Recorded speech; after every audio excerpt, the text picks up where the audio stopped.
This film is about the artist Brian Catling.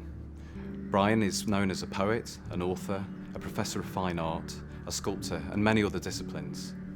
Perhaps best known at this point in time for his 4 trilogy of books. Discovering the origins of Brian's creativity is both fascinating and inspiring.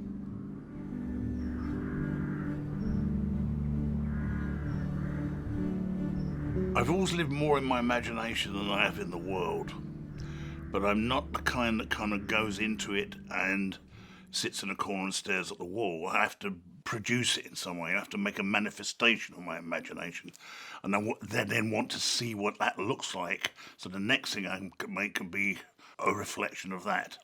So it's like kind of throwing a stone to find a stone.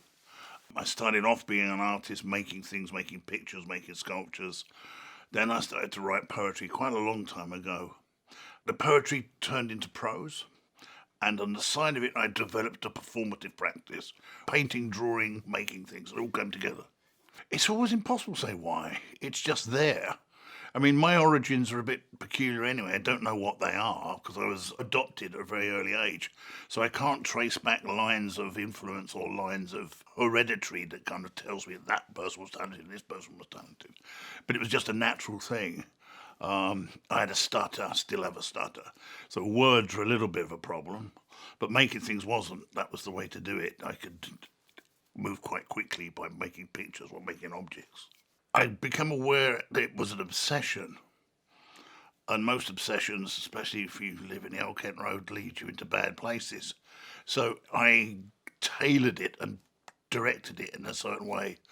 I went to a comprehensive school where the teachers were inspired. They were amazing people, and they were all kind of slightly odd, not normal kind of straight up and down teachers. People from very different backgrounds and cultures. And they recognised something. So my imagination was encouraged at school. My parents encouraged me in their own way. And so I was always encouraged. I was always encouraged to be more of me. And that's an incredible gift to give to somebody. You don't hear it said very much. I'm sure people do it, but they don't say it. So it became a target and it became a momentum. My imagination became a momentum. I knew I had to go further with this. And then I found out about art school. The more I heard about it, the more it sounded like the perfect place for me to go. I went to a very little art school in London because after doing the foundation in Maidstone, I was told I was a disruptive and dangerous force, and they would not give me a recommendation to go on to a proper art school. So I found this small one. It didn't have much in it. It had some equipment and some very good people. But it was attached to a huge polytechnic, and there was this rumour that there's someone in the polytechnic teaching cultures to plumbers. They had a cupboard full of cameras, and he had a Bolex. This was like, can this be true? It turned out to be Ian Sinclair, who had an afternoon job teaching plumbers to try to encourage them to make films. I went over with a couple of other people. We found him and his equipment, and we became friends almost instantly. And I sort of met his wife, and I used to go and stay at his house on a Friday night.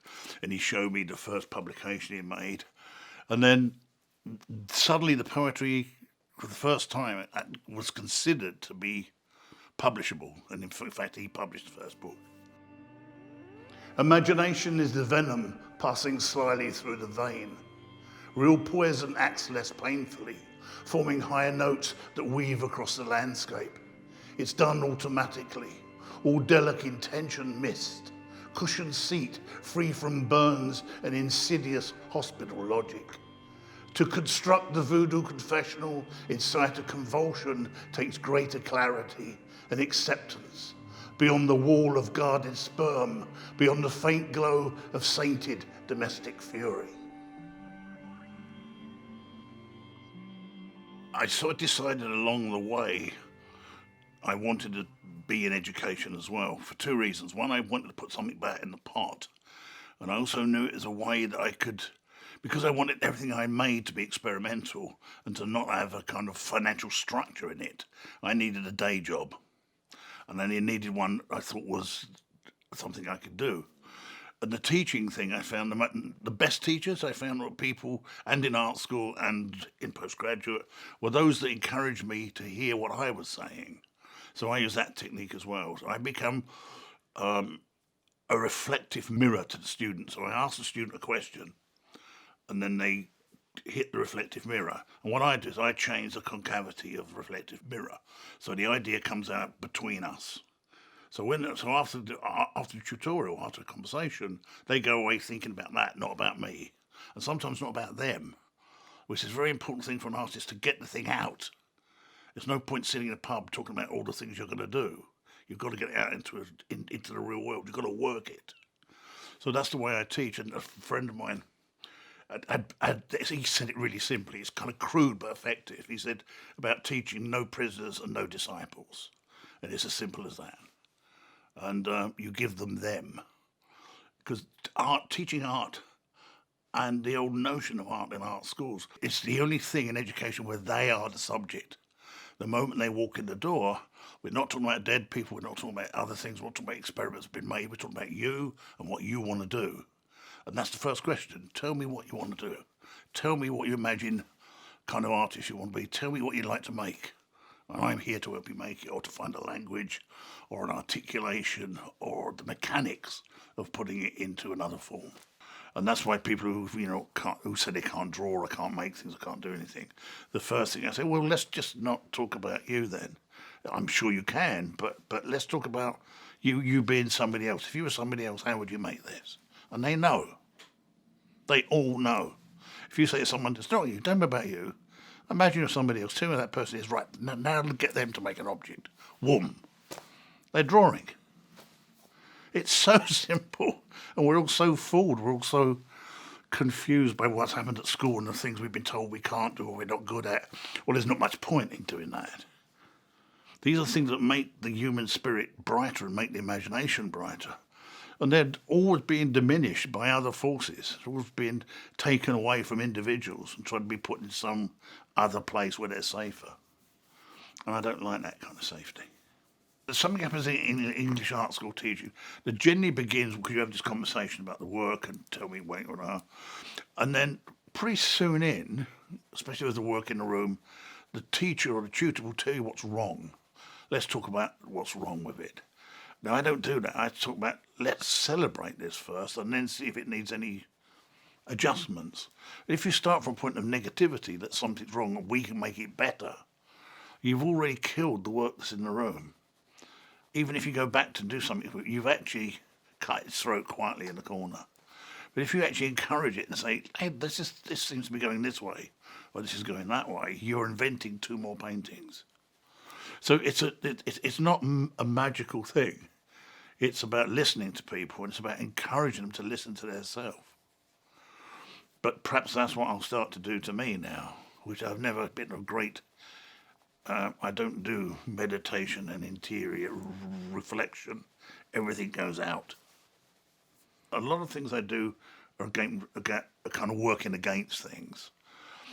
For example, if I become successful in something, I will probably not do it. So when the writing's going really well and people making really good comments, I'll start painting. If I show paintings, people talk about that, I'll start making an object. So there is this perverse thing which kind of drives it. You can't do that in teaching. You can't do that with other people. That confuses them. So you have to keep this kind of equilibrium. So the thing I've given up probably the most is my equilibrium, which could be interesting in a couple of years. I've been a Royal Academician now for 2 years. The Royal Academy was set up by artists, for artists, and is run by artists, and indeed 80 of them invited me to be part of it.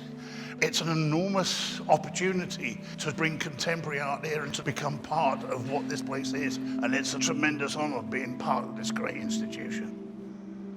I don't think being a Royal Academician is going to directly change my work, but it does give me a new audience, it does give me a larger audience and a stranger audience than I've had before. My work has always been a little bit quiet, a little bit secretive. We're showing work here in the summer show. Thousands upon thousands of people pass through. The most interesting thing at the moment is how I bring a very contemporary practice of something like performance here, I'm always going to be surrounded by other figurative works which for me are as much about storytelling as they are about the application of paint. And that's the kind of way I look at paintings anyway. I look first to see the story they're being told and then see the way that they've been made.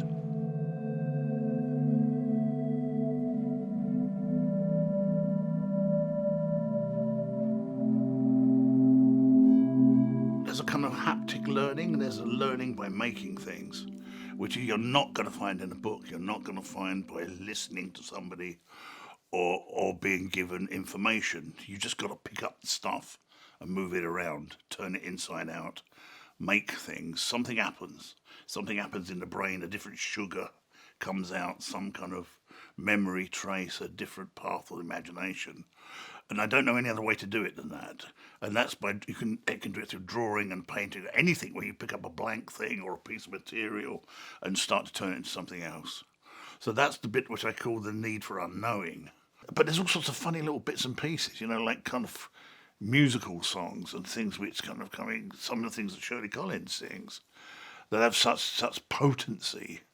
And the way things are described in a more vernacular form. I mean, the vernacular forms of poetry are really fascinating. But I'm also reading Jeremy Prynne, which is the most esoteric there is. So I'm grabbing at these things and going, yes, but actually throwing the middle ground out completely, because it simply doesn't interest me.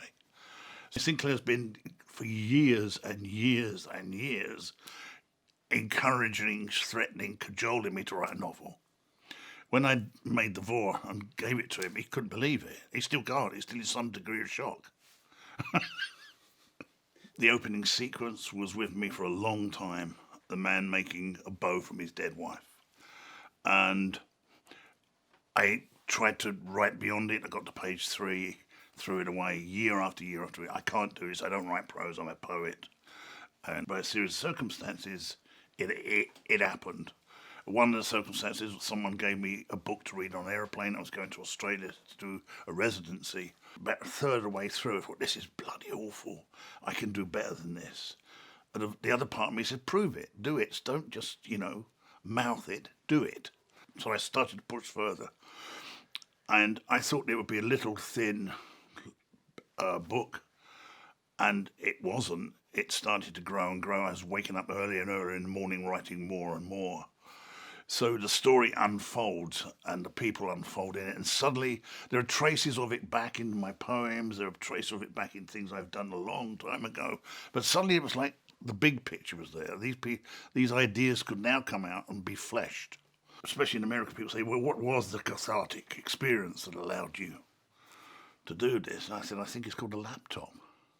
Suddenly there was this thing that helped me with my dyslexia, helped everything, and was portable and wanted to work. And it was a kind of partner, and it was encouraging me to use it. And I never planned it. There's no planning in any of this writing. There's no skeletal structure. I don't know what's going to happen. Sometimes I'm writing like this, and I don't know, and I'm going, he didn't, because it works like that. I don't know how it works like that. I don't know what the mechanism is. It's really difficult to say. And then I go back and edit the thing, of course, but it's coming out full stream. It's coming out, to some extent, already fully formed. And I can't trace it. I've tried to look a little bit. When it comes to critical response, my critical response to my work and my judgment, I'm prepared to take the thing apart, take all the cogs out and look at it and put it back again, but I never touch the mainspring. Because once that expands, okay, you never get it back in again. So I've got a kind of a morbid fear about that. That stays where it is. I keep winding it, but I do take the bits apart and generally get most of the cogs back together.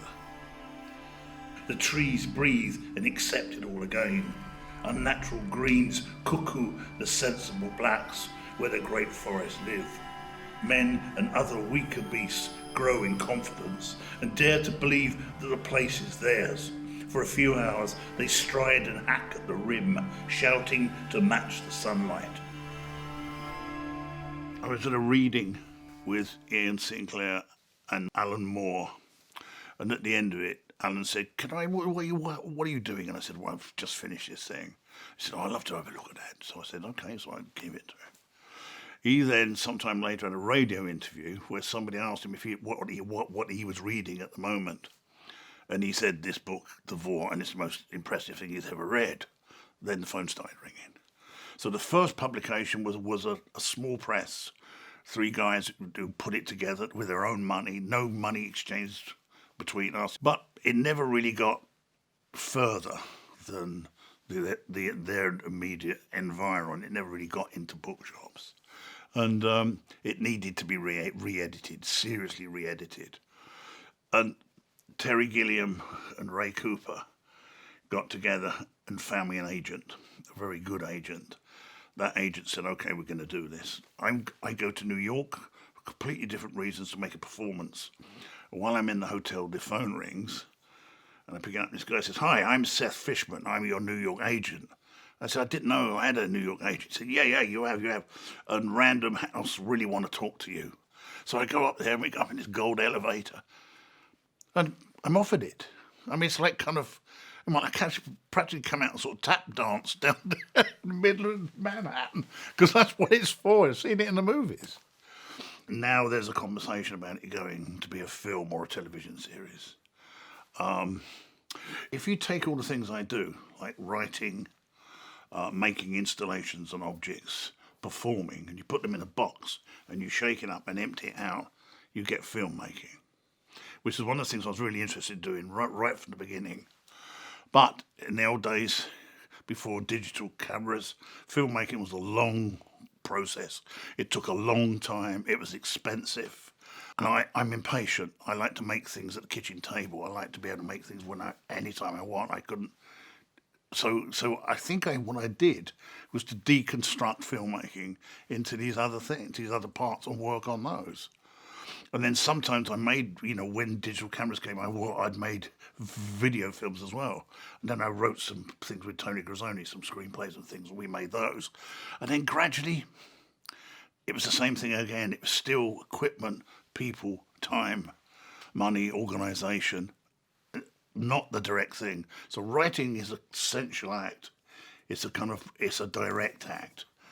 And the fact it's now going back into film, or will be going to film, is very exciting, but actually, it's not my job. It's somebody else's job now. And then, of course, the other thing about writing is that you can do everything you can't do in all the other things.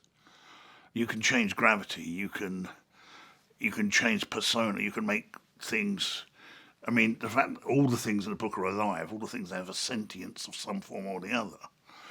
It's against the kind of density of reality, and the density of work in the studio. I mean, making sculpture is probably the most perverse way of trying to conjure up a poetic or conjure up an atmosphere. That taking lumps of stuff and banging them together. It's like something like music is more direct. You would seem to be a more closer form to reach those goals. But I like perversity. I'm attracted to the wrongness of actions and the wrongness of doing things. And I'm not making art for your comfort. I'm not an entertainer. I'm not making things, to entertain you or to make you happy. I mean, maybe I do some things, but the world is composed of many different parts, and sometimes you're going to have a bit of this as well. Doesn't make me any happier, but there's no other way of explaining it. And it carried on, so I don't know what that was, if that's another interlude. So the triumphant world. So I started making a series of these things. You've got one of those as well. You too. He's got all the best ones. So maybe there's something I'm going to have to think about seriously in the future. Editing is really interesting. I mean, all my experience of working with editors have been brilliant. Jenny one in particular, Tim O'Connell, but it's a really interesting process and always positive. And sometimes, in the Vor, there were characters I put into it, which I this is the problem of being aware again. I put in consciously because they were little mementos. They were little cameos of people I know, a couple who had died. And I wanted them to be in. He spotted it immediately. He said, I don't get this character. What is this character doing there? I go, well, they're doing this and this and this.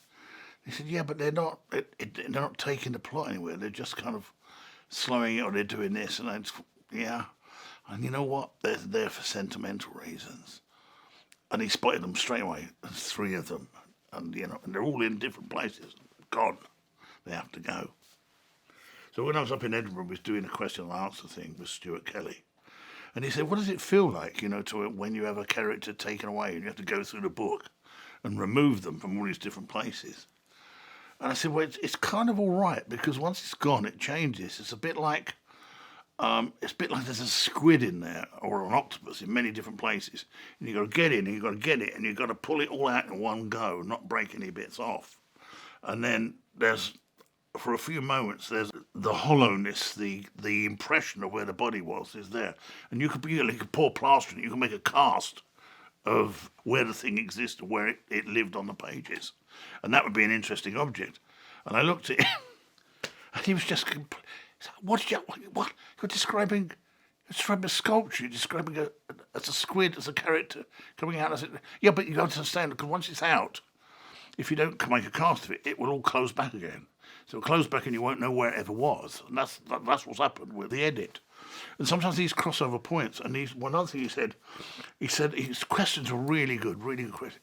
He said, you talk about chalkiness in one of these things. And do you mean like a blackboard? Do you mean like writing on a blackboard with white chalk? I said, no, I'm talking about the material, or it could be sulfur, or it could be tobacco, or it could be lead, or it could have the quality of iodine. And again, rather amazed that I'd said these things. But I said, no, because it has a chalkiness. The chalkiness is the qualities of the material. Again, it's a sculptural thing. It's the associative qualities of the material.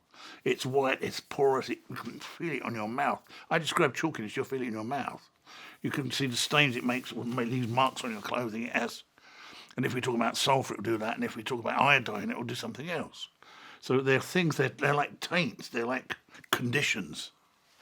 And this is not a way of dealing with things. People often say that so obviously you're a sculptor in the way you write. And I said, yeah, that's probably true. I don't know what you mean. I mean, I'm not doing it on purpose, but it probably is, because that's what I do. And in the early poetry, sometimes those words are on the page raw.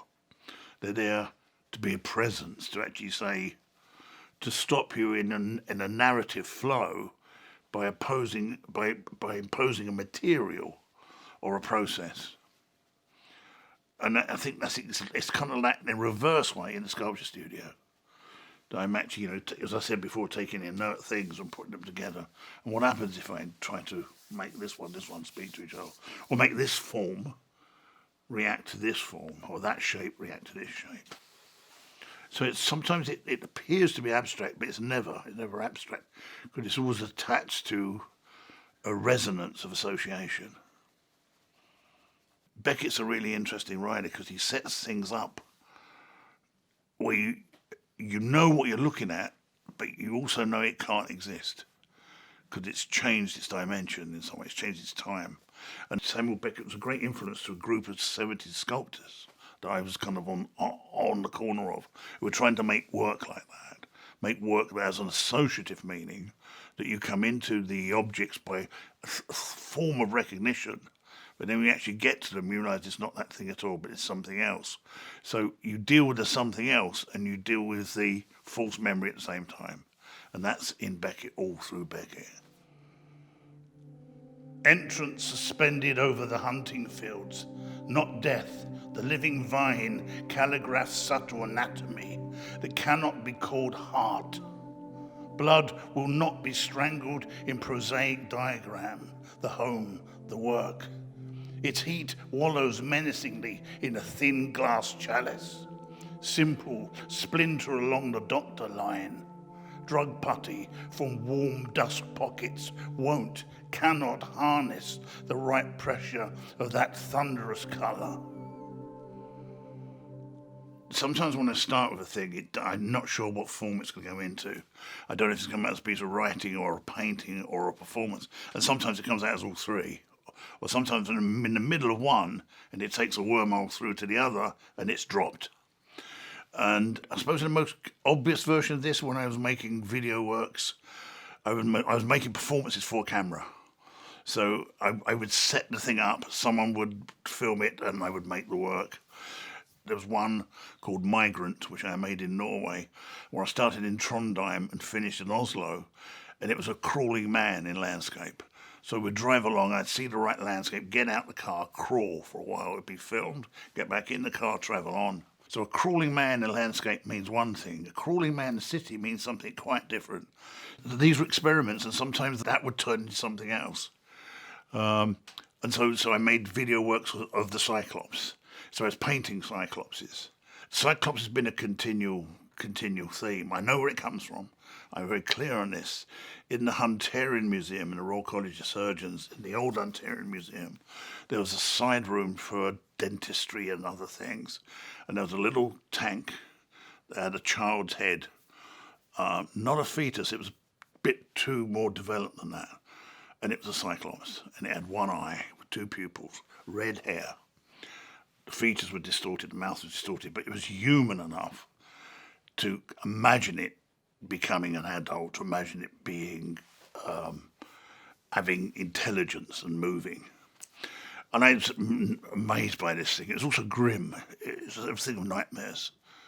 But I didn't know what to do with it. I didn't know what I could possibly do with this. I couldn't photograph it and stick it and photograph on a wall. I couldn't paint it. I couldn't make a copy of it. I couldn't picture it. It had to be somewhere else. And some years later, I was making a piece in the British Library, the British Museum, and I had mic'd up a series of glass cabinets, and I was performing against it. And a cameraman who was filming this got very intrusive with the camera, thank God, because he got right close in, and he got me leaning like this to the side to the glass. And when I saw it, it was a reflection of half my face with one eye. And I nearly jumped out of my skin because it was the same thing. It was the Cyclops. Or, my God, I know how to make it. It's the Harry Worth effect, which is a sort of thing that used to be on TV where a man stands in front of a glass and he becomes a mirrored image of himself. So I suddenly realised I could do this performatively, which meant I could do it live, which meant I could do it as video work. Then I can have it speaking. And then it all starts. What does the Cyclops say? What is a Cyclops? What makes it different?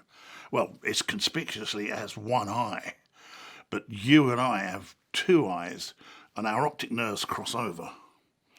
So the right eye talks to the left.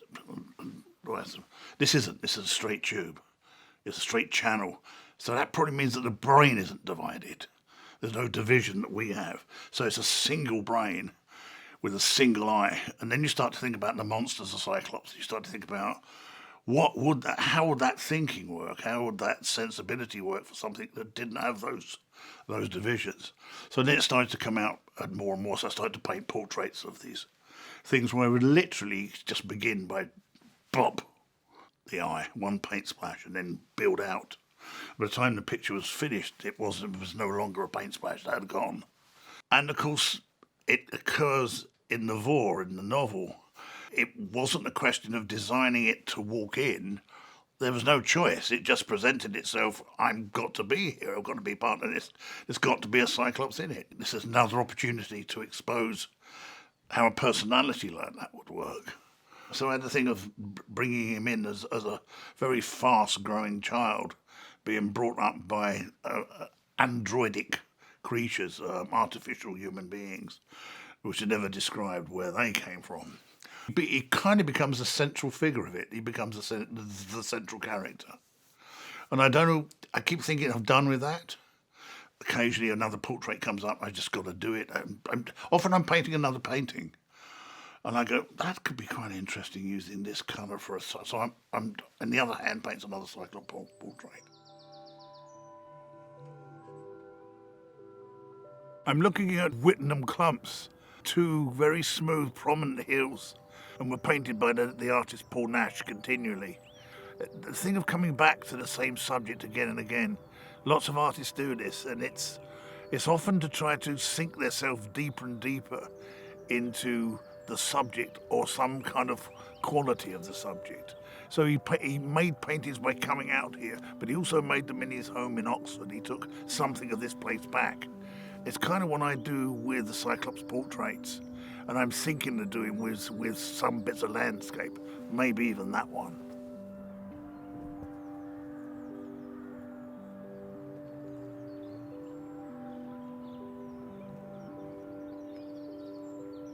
The thing that's good about working here is that I don't have to be here. And once I start working, I'm not.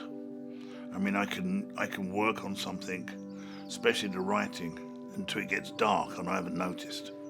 And I think something's gone wrong with my eyes, or there's a big cloud and it's night time. It's like that. It's completely obsessive behaviour.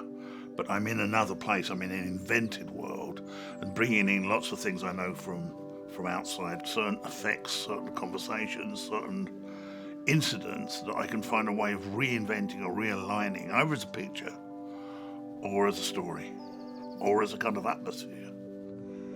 This is Wayland Smithy, an ancient monument just off of the ridgeway which runs across the top of the hill here down into the valley. I was 17 years old. I had no idea what was here. I'd never heard of the place, and I just walked straight into it. It was covered in snow. The thing was completely and utterly shattering to me, and it was freezing cold and it was white. And I fell in love with it. That's probably wrong. It fell in love with me, or something in it came and grabbed me and made a permanent impression.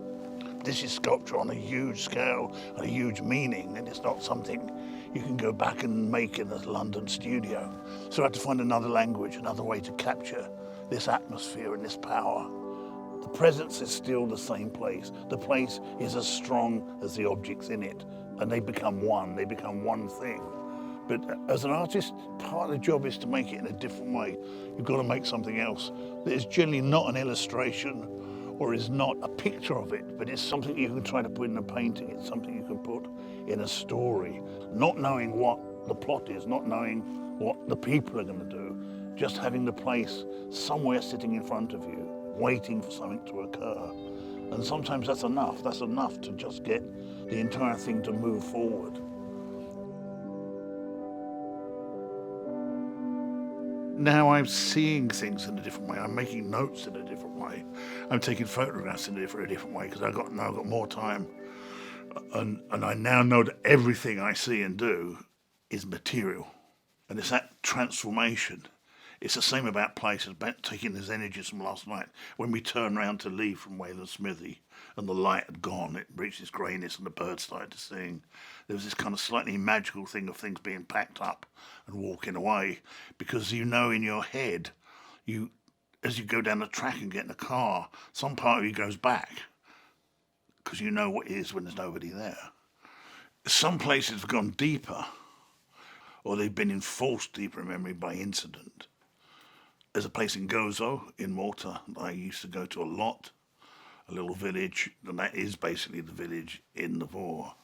And sort of summoning places and summoning moments. And I spent a lot of time in Norway and spent a lot of time in Iceland, and I visited Greenland and the Australian desert. And these places have a vastness to them, a kind of... The places I'm really interested in, the places where they don't acknowledge human beings. They're not interested in human beings. In Australia, human beings are too early, too new. The Red Desert is no doubt, it doesn't even notice they've arrived. They're insignificant. And it's quite interesting to try to find a way of putting some of that strangeness into a little painting. I've had a lot of people asking me to make the pictures bigger. And they're trying to explain there's this size for a reason. That this size is about containment in my head, literally, and on the table. And it's about the concentration going in and allowing it to come out again in certain light conditions for the picture to glow or to emanate. And it's not about a big Catling picture or a big expressive picture. It's not about that. It's about something else. It is much more like icons. They're much more not to be meditated on, but to just open the door for a little bit. Oh, I guess enough. And then you can do that with something this size. or you can literally turn it to its face to the wall. So, and I think that's the ones I like the most are the ones that do that. The book I'm working on now, the new book, is called Transai. I think it's going to be called that. Transai is a part of a medieval tomb, a tomb which is in 3 parts. The top part is a prone figure, an effigy of the deceased in all their glory, in their costumes and their crowns. And the middle section is the kind of box that contains the actual bones.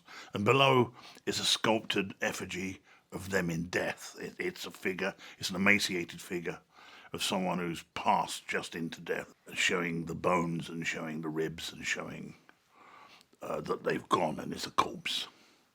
And the best one, and the one that inspired it, is Ewelme in Oxfordshire.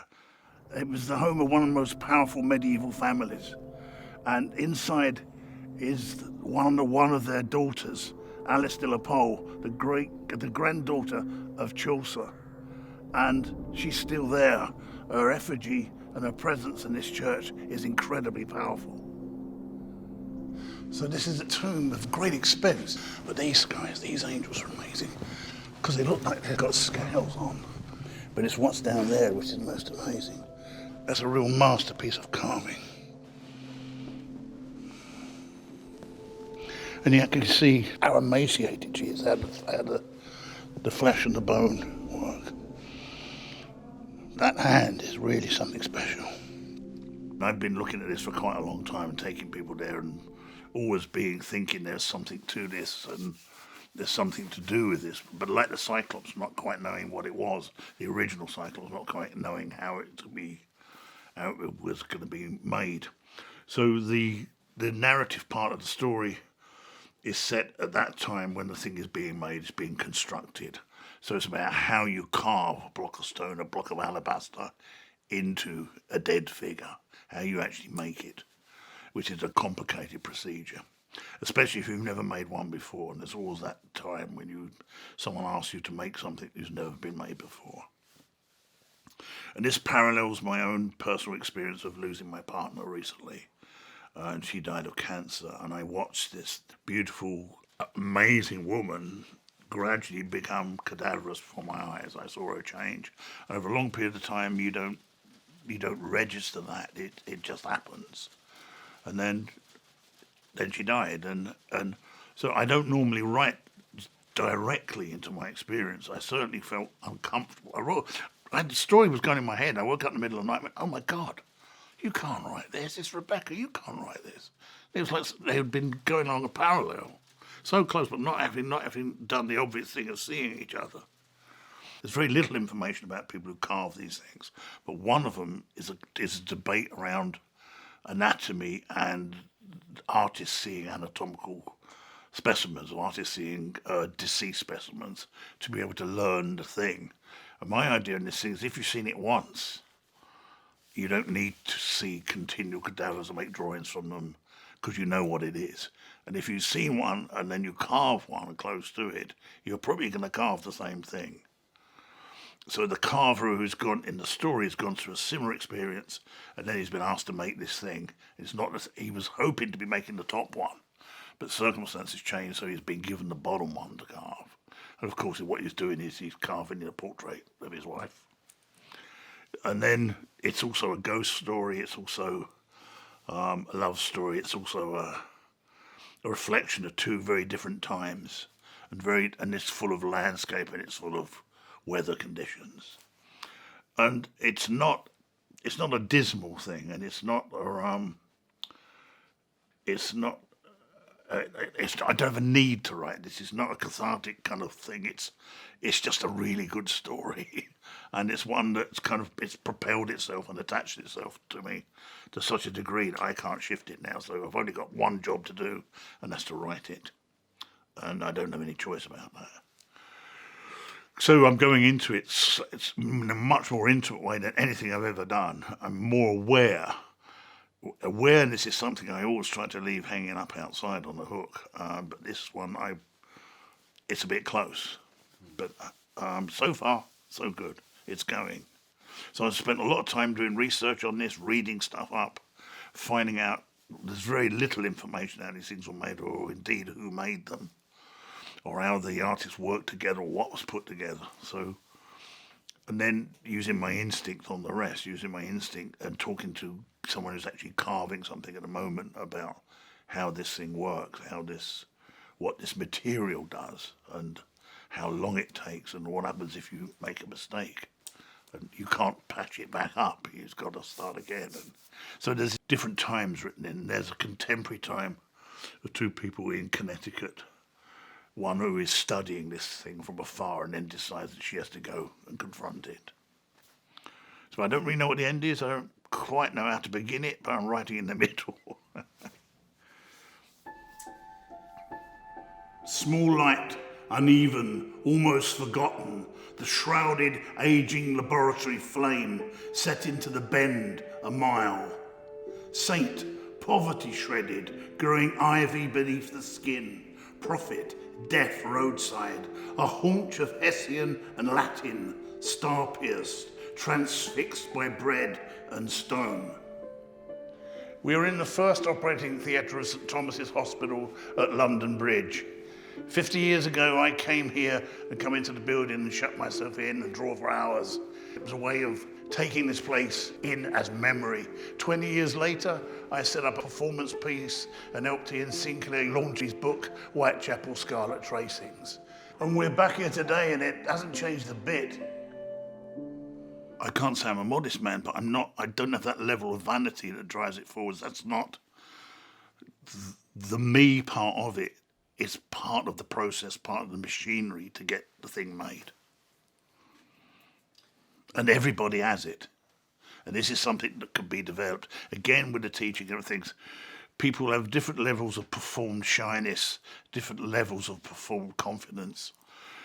The work can change all that because you give the confidence into the work, you give the modesty into the work, and you allow it to come out as a separate thing to you.